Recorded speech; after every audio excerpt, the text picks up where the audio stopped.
Assalamu alaikum, bonjour, chers élèves, chers collègues.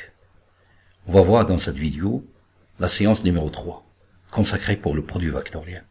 J'ai fait un choix didactique, un réménagement. D'abord, j'ai vu le produit scalaire, j'ai défini qu'est-ce que ça veut dire le produit scalaire dans la séance 1. La séance 2, on a vu les propriétés et la forme analytique des produits scalaires. Pendant cette séance-là, on va la consacrer pour le produit vectoriel. Bon, je commence par Euclide, qu'est-ce qu'il a dit? Ce qui affirme sans preuve peut être nié sans preuve. Et j'ai exprès réutilisé ces paroles d'Euclide, parce que la plupart de nos leçons, ils sont devenus des règles et des applications. Mais on ne sait pas comment ces notions-là ont été construites. Donc, dans cette vidéo, je vais essayer de respecter en quelque sorte et je vais privilégier l'activité du sujet épistémique, c'est-à-dire le sujet doit construire son savoir. Bon, je vous rappelle, pour les paragraphes qu'on va voir aujourd'hui, c'est l'orientation de l'espace et d'un plan de l'espace, avec une introduction. Deuxième paragraphe, c'est la définition et les propriétés des produits vectoriels de deux vecteurs. Et après, on va voir l'expression analytique des produits vectoriels de deux vecteurs. Bon, pour consulter les séances 1 et 2, il suffit d'utiliser ces liens-là. Lien 1 pour la séance 1, lien 2 pour la séance 2. Bon, commençons par paragraphe, l'orientation de l'espace et d'un plan de l'espace. Bon, si on considère un repère O, I, J, K, cartésien, pas nécessairement orthonormé, de l'espace. Et on va considérer les points I, J, K et L, I, J, K, L de l'espace tel que I, le vecteur I égale OI, le vecteur J égale OJ, le vecteur K égale OK. Un observateur d'ampère, qu'on va l'appeler, pour ce repère est un personnage placé le long de OK. Les pieds en haut et qui regarde dans la direction de OI. Le plan OIK partage l'espace en deux demi-espaces. L'un est à gauche de I, de l'observateur, et l'autre est à sa droite. Si OG est dans le demi-espace placé à gauche de l'observateur, comme on voit dans le schéma, OI, il se trouve ou plutôt au J, ça c'est la gauche et ça c'est la droite de bonhomme d'ampère. Le J, il se trouve à gauche. Donc on va dire que ce repère-là, il est direct. Par contre, comment on va définir le repère indirect? De la manière suivante. Si OJ est dans le demi-espace placé à droite de l'observateur, on dit que le repère, il est indirect. Voilà le bonhomme, il regarde le OI, voilà sa gauche et sa droite. J, il se trouve à sa droite. Donc le repère, il est indirect. Bon, il y a d'autres méthodes pour définir le repère direct et indirect. Il y a le tire-bouchon. Mais il faut pas le comparer avec le bouchon de la bonbonne, du gaz, parce que c'est différent. Pour des raisons d'utilisation. Voilà. Bon, comme remarque, orienter l'espace, c'est choisir l'un de ces repères. On dit que l'espace est orienté dans le sens direct s'il est menu d'un repère direct. On dit que l'espace est orienté dans le sens indirect s'il est menu d'un repère indirect.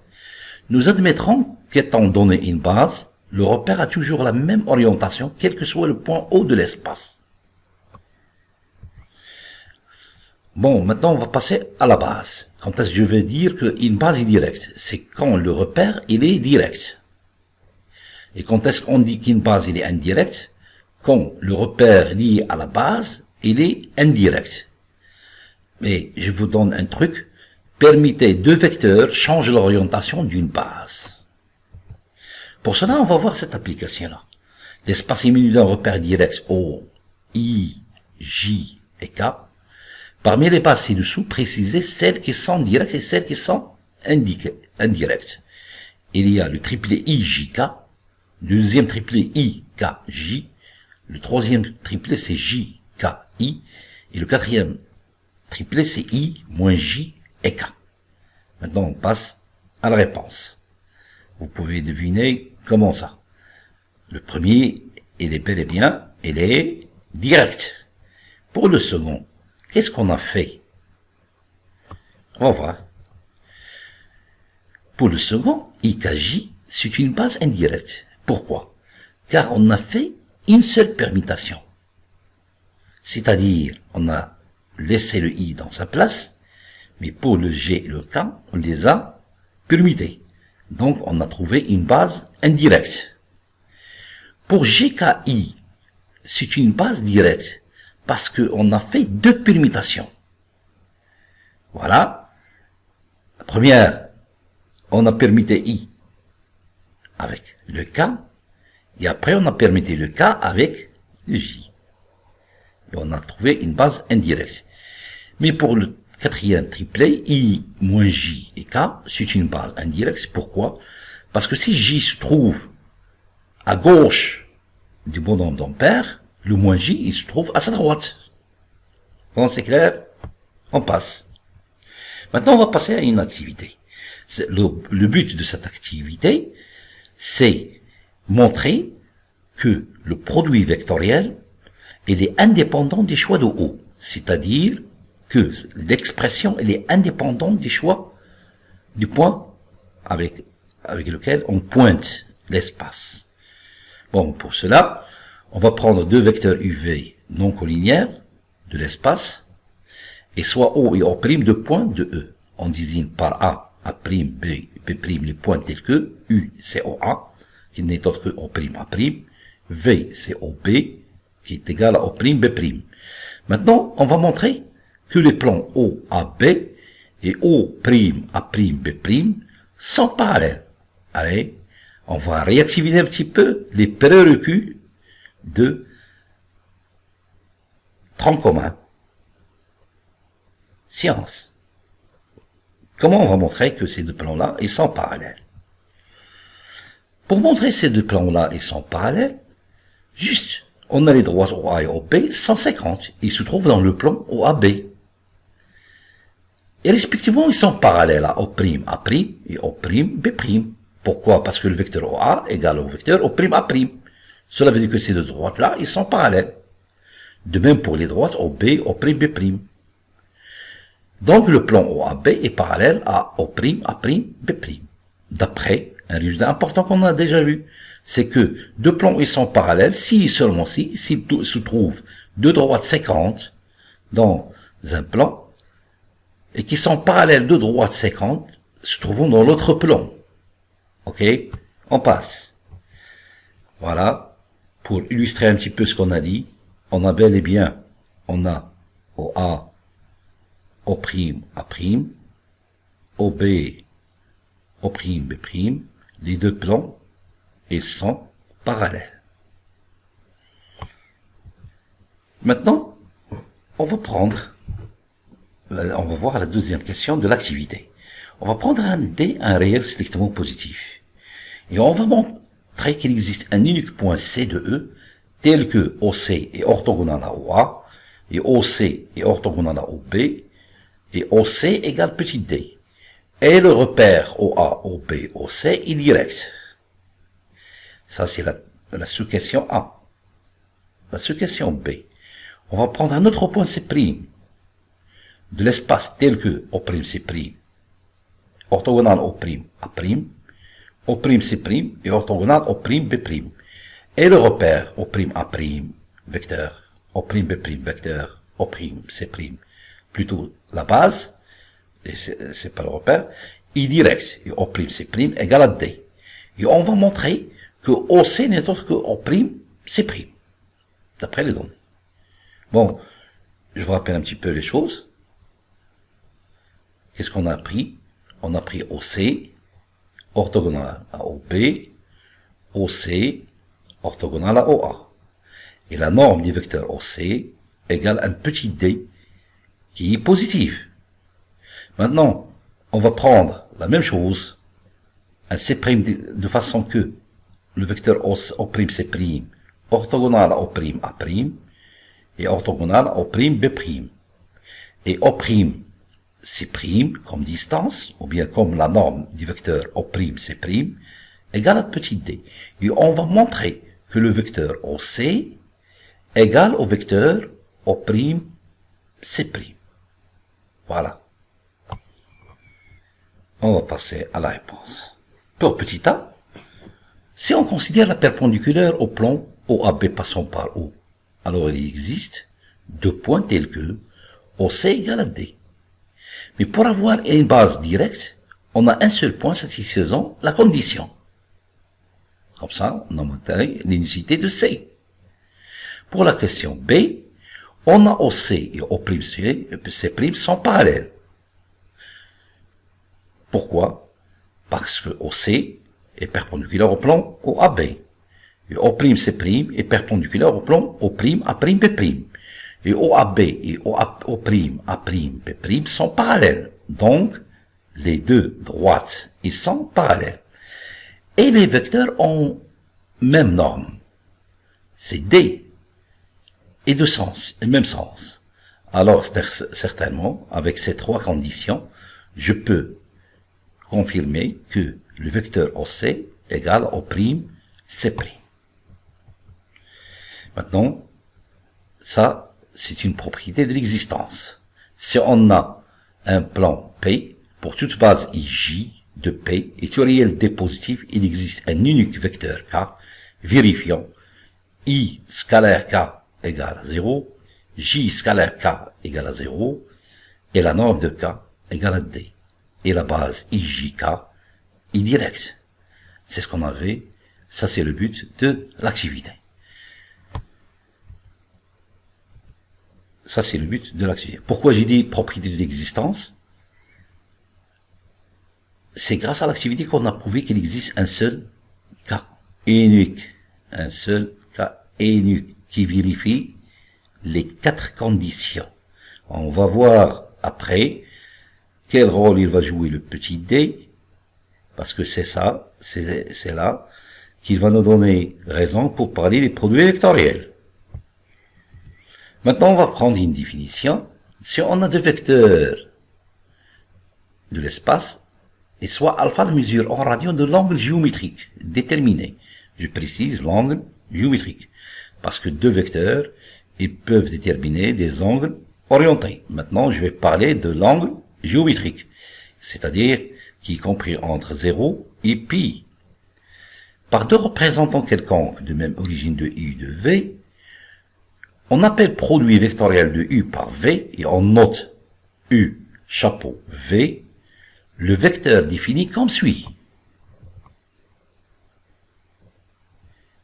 Si on a UV sans collinéaire, alors leur produit vectoriel, c'est 0. S'ils ne sont pas collinéaires, alors le produit vectoriel de UV, c'est un vecteur orthogonal à U et à V, et tel que la base U, V, U, chapeau V, est une base directe. Et pour la norme de U, des produits vectoriels de U, UV, égale au produit des normes de U, UV, fois le sinus de l'angle, de la mesure de l'angle géométrique. Et c'est ça qui représente notre petit d. Donc, on a bel et bien l'existence de ce vecteur-là, d'après la propriété de l'existence, qu'on va appeler le produit vectoriel de U, UV, qui joue un rôle très important, cette opération-là, dans l'algèbre, et surtout pour les algèbres de Lie, ce qu'on appelle le crochet. Maintenant, on va passer à une application. Si on prend 3 points non alignés de l'espace, quel est l'ensemble des points M de l'espace tel que le produit vectoriel de AB et CM égale le vecteur nul? Vous voyez, c'est un vecteur, je répète, c'est pas un scalaire comme le produit scalaire. Donc, on est obligé de chercher le lieu géométrique des points M tel que cette condition-là, elle est vérifiée. Je vais retourner en arrière pour vous montrer, pour préciser cette condition. On a UV sans collinéaire, c'est le produit scalaire égal à 0. On peut même dire qu'il y a une équivalence entre les deux propositions. UV sans collinéaire et leur produit vectoriel égal au vecteur nul plutôt. Je m'excuse, égal au vecteur nul. Passons à la réponse. On a le vecteur ABCM est sans collinéaire, c'est-à-dire que M appartient à la droite passant par C et de vecteur directeur AB. Comme ça, on a montré l'inclusion, que l'ensemble des points, il est inclus dans la droite. Pour la réciproque, il est vrai, si on prend un point de la droite M, donc CM et AB, ils seront collinéaires, et à par suite, leur produit vectoriel est nul. Maintenant, on va passer à une autre activité. Derrière cette activité, qu'est-ce que je vise? Je vise à introduire ligne de propriété des produits vectoriels. Laquelle? On va prendre 3 points ABC non alignés, je suis dit non alignés, de l'espace. D est le point tel que le produit vectoriel de AB et AC égale à AD, et D' est le point tel que AC, le vecteur AC vectoriel, le produit vectoriel de AC et AB, c'est AD'. Qu'est-ce qu'on a fait? On a permuté les vecteurs. On va montrer que AB, le produit vectoriel de AB et AC est non nul. Après, on va montrer que D' est le symétrique de D par rapport à A. Voilà, on a bien lu l'activité. On va passer à la réponse. Pour la première question, supposons que le produit vectoriel est nul. Alors les points A, B, C seront alignés. Ceci contredit l'hypothèse. Donc le produit vectoriel de A, B, A, C, il est non nul. Maintenant, on va montrer que D' est le symétrique, qui est défini par l'égalité, le produit vectoriel de AC, AB égale à AD'. On va montrer que D' n'est autre que le symétrie de D par rapport à A. On a AD et AD' seront parallèles. Pourquoi? Parce que AD, le vecteur AD, c'est le produit vectoriel de AB et AC, donc la droite AD, il va être perpendiculaire aux deux droites AB et AC. De même pour la droite AD', pour les mêmes raisons. Donc AD', il va être perpendiculaire à AB et AC. Donc on a deux droites qui sont perpendiculaires au même plan. Donc ils sont parallèles. De plus, qu'est-ce qu'on a? On a AD égale à AD'.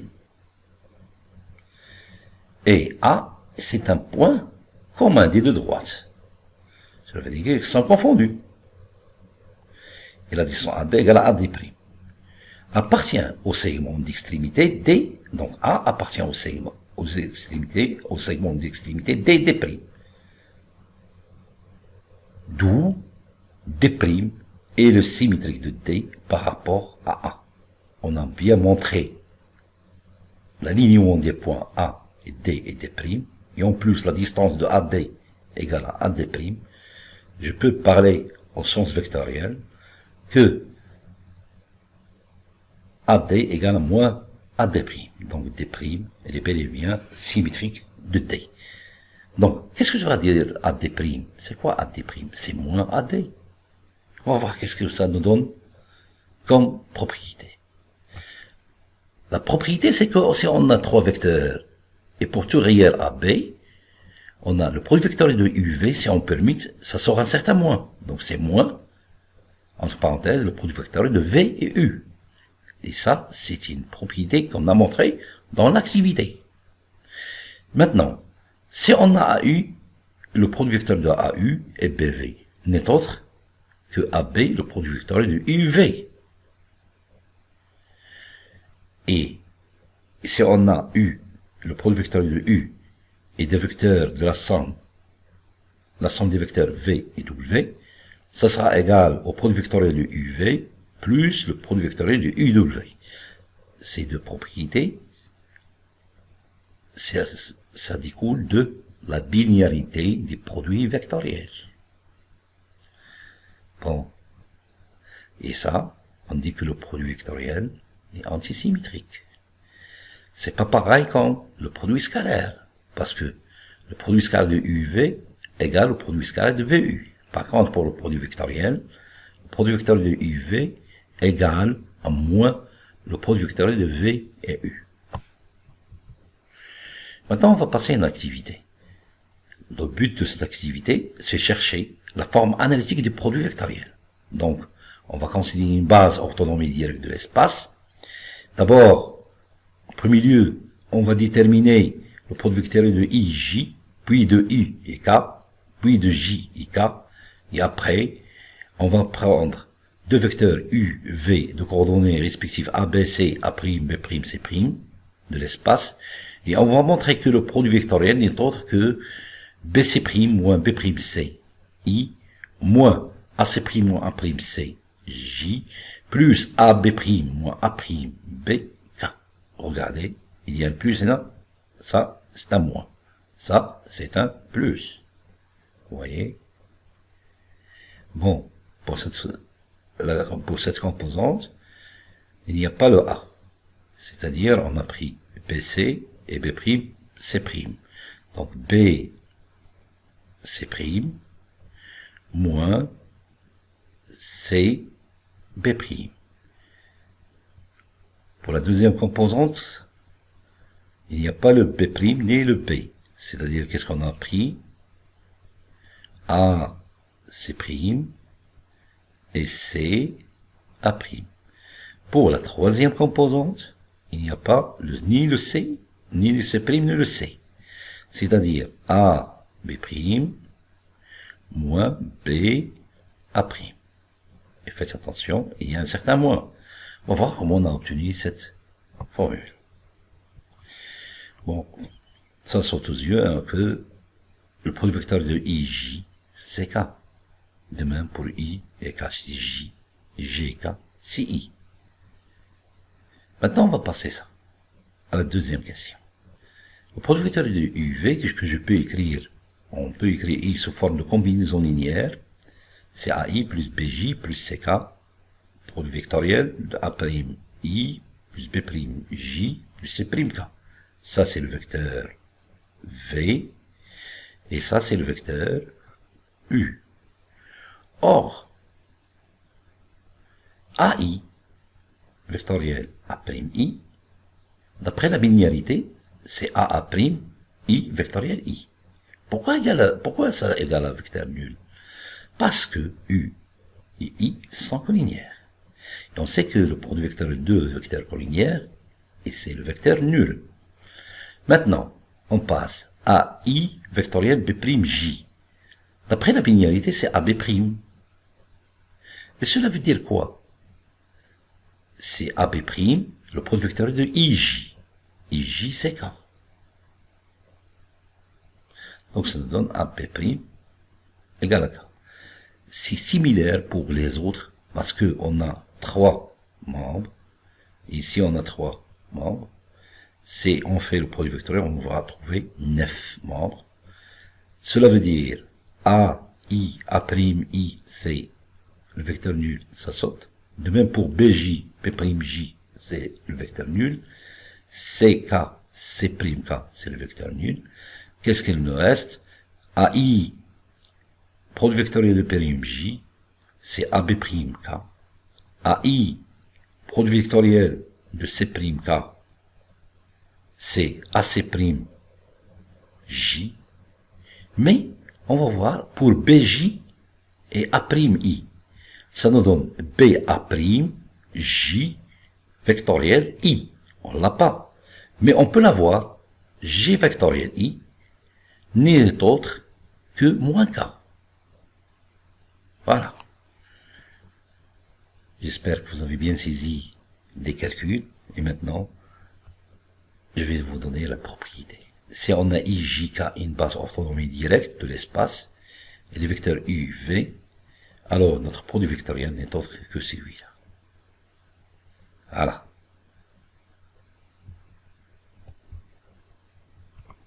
Maintenant, on va prendre une application.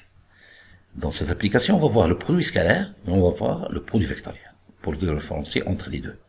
On va prendre un repère orthonormé direct de l'espace et on va considérer 3 points. A de coordonnées 1, 0, 1, B de coordonnées 1, 2, 1 et C de coordonnées 0, 1, 2. Comment on va déterminer le produit scalaire de AB à C et après le produit vectoriel de AB et AC? Et comment on va déduire la valeur approchée à 0,1 près de la mesure de l'angle géométrique BAC? Voilà, on passe à la réponse. Bon, je rappelle, en faisant un rappel, AB c'est quoi? C'est XB moins XA, YB moins YA, et ZB moins ZA. Après calcul, on va trouver 0, 2, 0. De même pour AC, on va trouver moins 1, 1, 1. Donc pour le produit scalaire, qu'est-ce qu'on va faire? 0 fois moins 1, plus 2 fois 1, plus 0 fois 1. Ce qui est écrit ici, qui nous donne un 2. D'autre part, pour le produit vectoriel de AB et AC, c'est quoi? Donc, pour la composante de I, on va pas s'intéresser à ce 0 à moins 1. Qu'est-ce que ça nous donne? 2 fois 1 moins 0 fois 1. C'est ça. Ça, c'est la composante de I. Pour J, on ne va pas s'intéresser à 2 ni à moins 1. Donc ça nous donne 0 fois 1 moins 0 fois moins 1. Et n'oubliez pas le moins ici. Elle est très importante. À ne pas oublier. Plus la composante de K, ça nous donne, pour K, on va oublier ça et ça. C'est 0 fois 1 moins 2 fois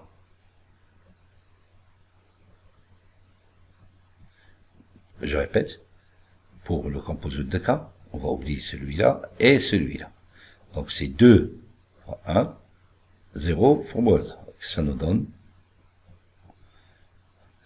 après calcul, on va trouver 2i plus 2k.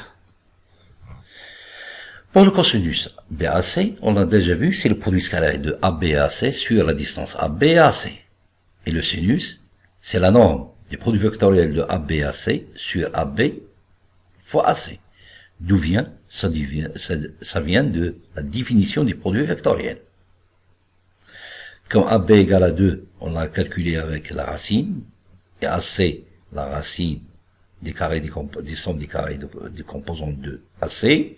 Alors cos BAC, c'est racine de 3 sur 3, et sinus BAC, c'est racine de 6 sur 3.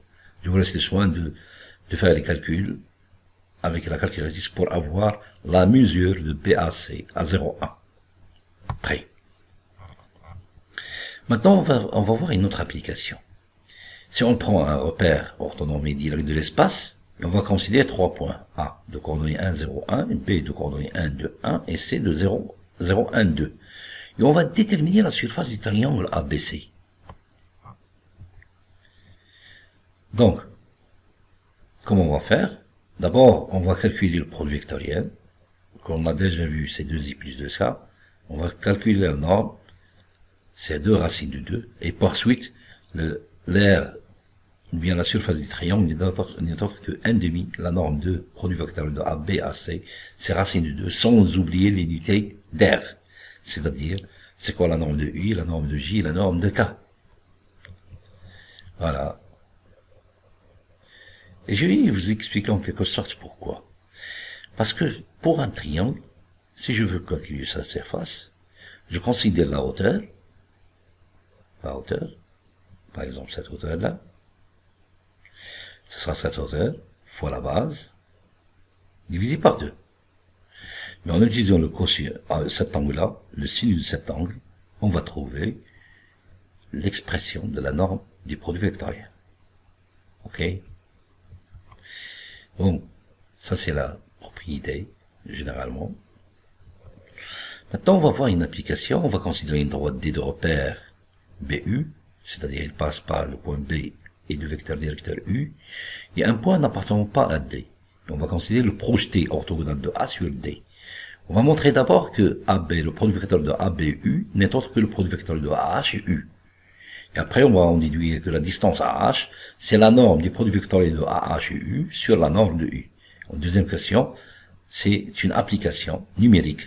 C'est-à-dire, on va prendre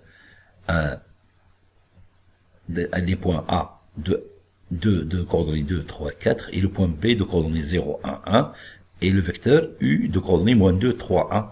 Et on va calculer la distance AH, tout en utilisant cette formule-là qu'on a démontrée dans la question B. Voilà. Comment on va faire?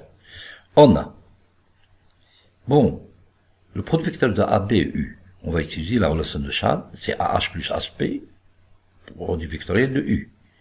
En utilisant la linéarité, qu'est-ce qu'on va trouver? On va trouver que c'est AH produit vectoriel de U. Pourquoi? Parce que HB vectoriel U, ils sont collinéaires, dont leur produit vectoriel est nul. Maintenant, passons à la question B. Pour la norme de AB vectoriel U n'est autre que AH fois la norme de U. Pourquoi? Parce que AH et U, ils sont orthogonaux. Les vecteurs sont orthogonaux. C'est-à-dire l'angle formé par ces deux vecteurs, c'est 90 degrés, ou bien π sur 2. Et le sinus de 90 degrés ou bien de π sur 2, c'est 1. Donc, ça nous donne le produit de AH fois la norme de U. Maintenant, pour la question 2, on a cherché les coordonnées du vecteur AB, les coordonnées du vecteur U, et on a fait les calculs. Qu'est-ce qu'on a trouvé? On a trouvé que c'est égal à 7i plus 8j moins 10k. Donc la norme de U, c'est racine de 14. Et la norme de AB vectoriel U, c'est racine de 113, et ainsi on trouve H, qui n'est autre que racine de 113 sur racine de 14. Je vous laisse le soin de faire les calculs aussi. Bon, comme résultat, et ça c'est important, parce qu'on va l'utiliser quand on va parler de la position de la sphère par rapport à une droite, on est obligé de calculer la distance, et il y a d'autres méthodes analytiques, mais parfois on fait recours à cette distance-là. Soit dit une droite de repère BU, et un point A n'appartenant pas à D, la distance de A à la droite D n'est autre que la norme de produit vectoriel de ABU sur la norme de U. Pourquoi? Si A appartient à D, la distance est nulle. Bien sûr, c'est pour cette raison, le cas intéressant, c'est quand A n'appartient pas à D.